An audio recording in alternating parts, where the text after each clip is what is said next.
আমি করব পনির বাটার মশলা। তো পনির বাটার মশলা করতে যা যা জিনিসগুলো লাগবে, পনির লাগবে, টমেটো কুচি, পেঁয়াজ কুচি, রসুনটা কোয়াটা পুরো গোটা থাকবে, আদা বাটা, বাটার, নুন, চিনি, লঙ্কা গুঁড়ো, আর লাগবে গরম মশলা আর সাদা তেল, তো আর এই গরম মশলা। তো এই কটা সব উপকরণ দিয়ে আজকে পনির বাটার মশলা হবে। তো চলো স্টার্ট করি। তো আমি কড়াইটা বসিয়ে নিয়েছি। এবার লাগবে আমাদের সাদা তেল। আমি 2 চামচের মতো সাদা তেল অ্যাড করব এখানে। তো আমি 2 চামচের মতো সাদা তেল অ্যাড করলাম, রিফাইন অয়েল। পনিরটাকে আমি জাস্ট ভেজে নেব।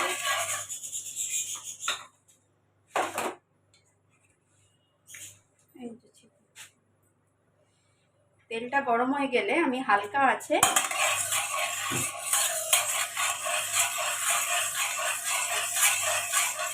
পনিরটাকে ভেজে নেব। খুব বেশি ভাজবো না, জাস্ট একদম হালকা করে। তো পনিরগুলো আমি এর মধ্যে অ্যাড করে দিলাম।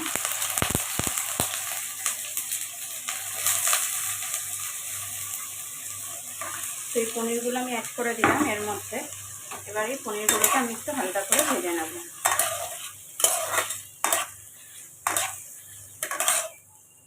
এবার আমি এর মধ্যে আরেকটু সাদা তেল অ্যাড করব।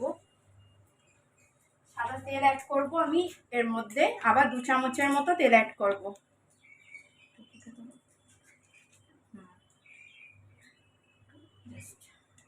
এবার আমি এর মধ্যে একটু বাটার দেব সাদা তেলের মধ্যে। 1/2 টিস্পুনের মতো বাটারটা আমি অ্যাড করলাম। বাটারটা যতক্ষণ না বলছে ততক্ষণ আমি তো এই বাটারটা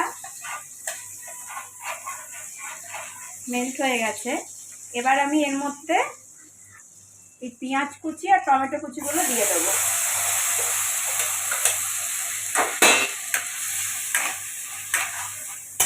এবার আমি এর মধ্যে পেঁয়াজ কুচি, টমেটো কুচিগুলো একটু ভাজা ভাজা করে নেব।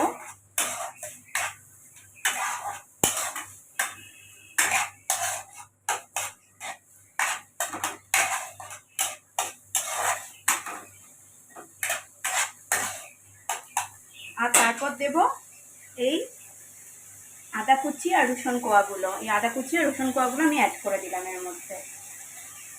এবার আমি ভালো করে এটা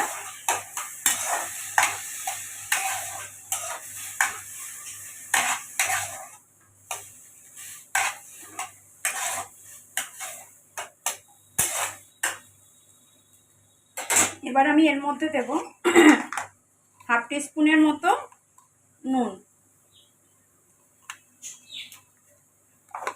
আর দেব কাশ্মীরি লঙ্কার গুঁড়ো 1/2 চামচের মতো দিয়ে এটাকে আমি ভালো করে কষিয়ে নেব। হ্যাঁ, এবার এই ভেজে রাখা মশলাটা আমি গ্রাইন্ডারে দিয়ে পেস্ট করব।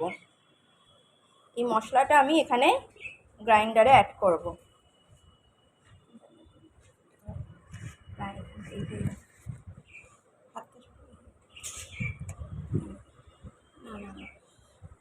এবার এই ভেজে রাখা মশলাটা আমি গ্রাইন্ডারে দিয়ে পেস্ট করে নেব। একটা মিহি একটা পেস্ট করব। পেঁয়াজ, টমেটো, আদা, রসুন এগুলো শসাটা উঠে গেল দিয়ে আমি এটা ভালো করে পেস্ট করে তারপর আসছি। এবার আমি গ্যাসটাকে অন করে নেব।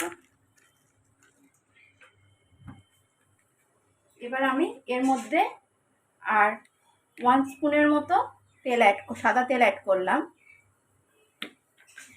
আর 1/2 টেবিল স্পুনের মতো আমি এই বাটারটা অ্যাড করে দিলাম।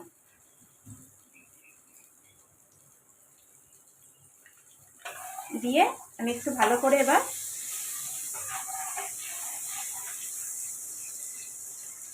একটু নেড়ে নেব। বাটারটা মেল্ট হয়ে গেছে। এবার আমি এই যে পেস্টটা করে রেখেছিলাম, এই পেস্টটা আমি অ্যাড করে দিলাম। পেস্টটাতে জল দেওয়া ছিল, তো আর খুব বেশি জলের আমাদের প্রয়োজন নেই। এই পেস্টটাকে আমি একটু ভালো করে কষিয়ে নেব।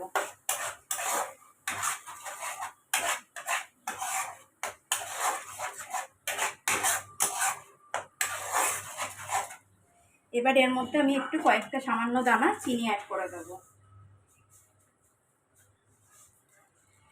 1/2 টেবিল স্পুনের মতো আমি চিনি অ্যাড করে দিলাম। এবার আমি এটাকে দিয়ে ভালো করে নেড়ে নেব।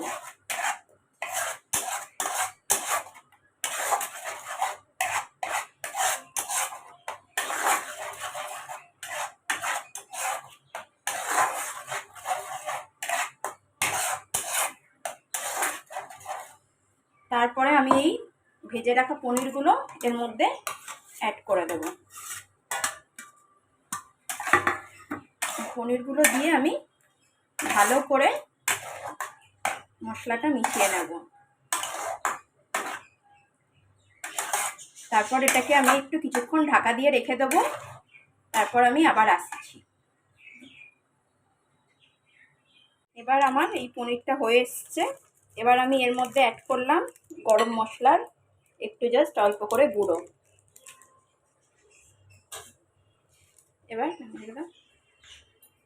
এবার এটাকে ভালো করে আমি মিশিয়ে নেব। অল্প করে। তো আমাদের পনির বাটার মশলা রেডি। তো তোমরা অবশ্যই কমেন্ট করে জানিও যে পনির বাটার মশলাটা কেমন হয়েছে। আর যদি ভিডিওটা ভালো লেগে থাকে তাহলে একটু লাইক শেয়ার করে দিও, যাতে নেক্সট ভিডিওতে আমি আরও বেশি উৎসাহ পাই। আর সাবস্ক্রাইবও করে দিও। তো আসছি আমি আবার নেক্সট ভিডিওয়।